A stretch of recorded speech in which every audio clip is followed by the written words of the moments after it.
Bismillahirrahmanirrahim and Assalamu alaikum everyone. This is Rabia Raza here. Hope you are all doing fine. Well, I'm teaching you basic English grammar. In previous video, we are done with noun and its types. So in today's video, we are going to learn about the functions of noun, that how a noun can function in an English sentences and what are those functions. Number 1.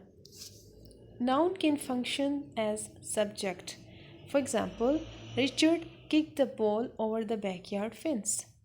This word Richard is a proper noun, but in this sentence it also performs the function as subject because, as you know guys, subject is something that performs in action. Number 2.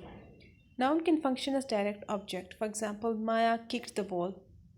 Now, ball is a noun, but in this sentence, it also performs the function as direct object because direct object receive the action of verb, and here the ball is also receiving the action, that is kicked. Number 3. Noun can also perform function as indirect object. For example, Mary kicked Joya the ball. Now the Joya is a proper noun, but in this sentence it also performs the function as indirect object because indirect object receive the direct object. So here Joya received the direct object, that is ball. Number 4. Noun can functions as predicate nominative. Now two things are very important here to understand. Number 1, it follows a linking verb, and number 2, it always renames the subject of the sentence. For example, David is the lecturer at the local college. So lecturer is a noun, but it renames the subject, that is David. And it also follows the linking verb, that is. Number 5.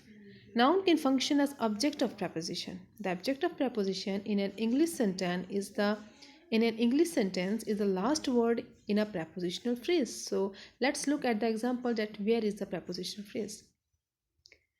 For example, the bus stopped at the light. The boys played football in the backyard. So at the light and in the backyard are the prepositional phrases, and their last words are lights and backyard.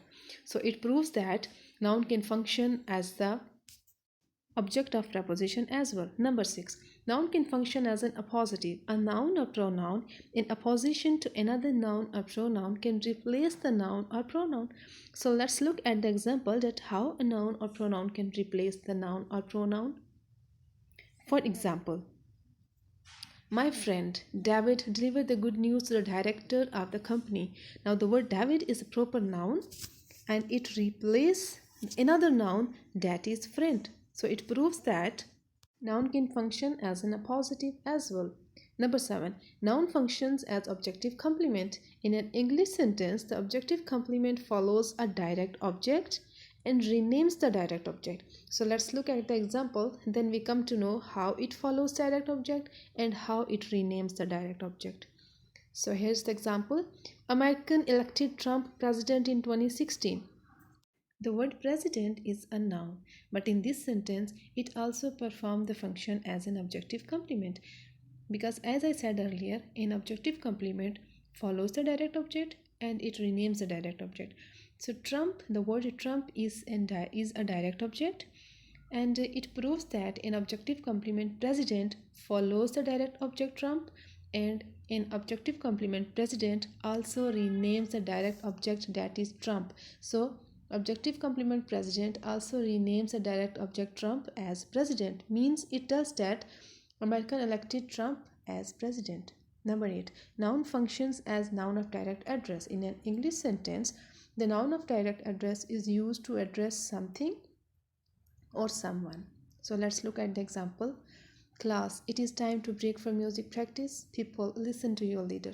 So these two words, class and people, are collective noun, but in these sentences they also perform the function as the noun of direct address because there is someone who is addressing to the class and there is someone who is addressing to the people that listen to your leader. So guys, that's all for today. Thank you. Inshallah, in next video we will learn about the second part of speech, that is pronoun. Thank you so much. Keep watching. See you in the next video.